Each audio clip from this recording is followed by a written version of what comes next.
Y'all barbers wake up, man. So the first time I attempted to get into Barber College, I quit. Yep, that's right. I quit. And let me tell you why I quit. So when I decided to go to Barber College, I was in a very unique situation in my life. I was in a situation that I did not like. I was living in a lot of ways that I did not like. I decided to get my life together, right? I had to transition out of a few things and get myself out of a few bad situations because I wanted to do better for myself. I just got sick and tired of being sick and tired. I didn't want to live the way I was living no more. I knew it wasn't right. And I knew that I didn't want to work for nobody no more as well. So I decided to go to Barber College. So upon me cutting off of my afro at the time, because I was trying to change my image, the barber introduced me to Barber College. He was like, man, you need to go check out a Barber College, et cetera, you know. And I said, okay, because I've never seen a broke barber. I liked the car he was driving. I liked how he was running his own shop, and it was cool. It looked like something that I could do and I could control my own income, right? Of course, I thought I was going to be doing this part-time until I found a real job, right? So I knew about this barber college that I used to go get my hair cut at in high school, right? So I was like, that's where I'm going to go. So after a lot of procrastinating, I finally jumped on the bus, went on downtown to this barber college to sign up, right? So I walk inside the barber college and I asked to speak to the owner or the lead instructor. The guy comes from behind the counter and he like, hey, I'm such and such. And I don't want to say no names because I don't want to put the guy on blast. So he introduced himself and he walks me over to another section of the school and he sits down. And at this time, granted, I cut my hair, but my clothes and my shoes, I still look like a street thug, right? So he sits down and he kind of looks at me, right? But he didn't say much. So I go to say, hey, I'm trying to get into Barber College, So he like, okay. So he called a chick over. Then he tells her to tell me about him. He was real arrogant and judgmental. And I can tell that he's judging me by my appearance and he's treating me like I'm so small, man.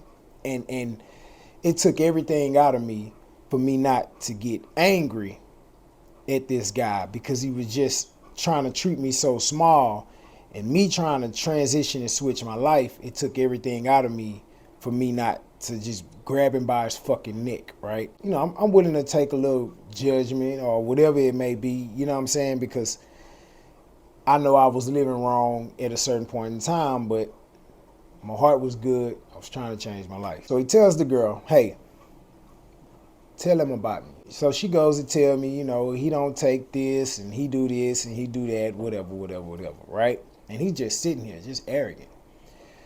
So when she got done, I'm like, okay. So she walks away. So he just sit there. I'm looking at him.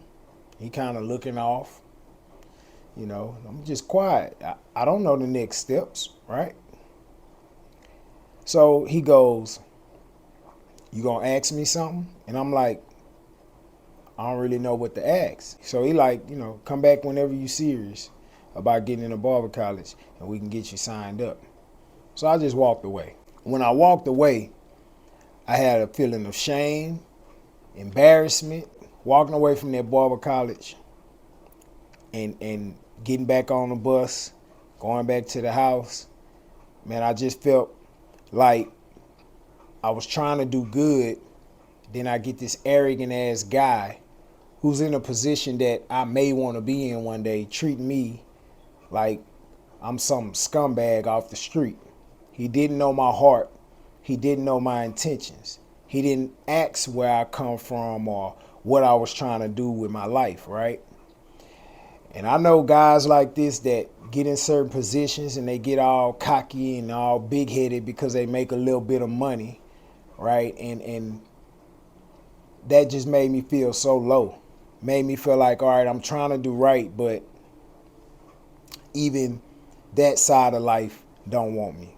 So I'm gonna go back to what I know, and that's exactly what I did. Went back to smoking weed, went back to drinking, went back to playing around with different women and shit. And it just took me a little more time to get back serious.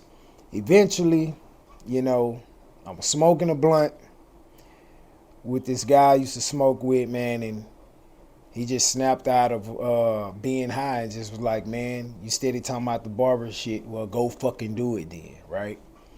And I felt that, right? Because typically when we smoke, you know, we shooting the shit, talking about shit we gonna do that we ain't gonna do. You know how the weed smokers do. But this time, you know, my smoking partner, man, he just snapped out of being high and just was like, man, he got real serious with me and was like, man, well, go fucking do it then. You steady talking about it. And he was a bit older than me. So he was like, you want to be like me? And I'm thinking in my head, hell no. And sometimes messages come to you like that. So I ended up going down to Texas Barber College where I met Mr. Pendleton, Mr. P. And Mr. P introduced barbering to me in a whole different way. In a professional way. He helped, he painted out a very beautiful picture of what life could be like if you graduate Barber College. Man, and he stamped that vision in my head, and that's the vision that I'm living right now. So it ended up working out, right? But my first attempt was a failed attempt, right? I'm telling y'all this to say this.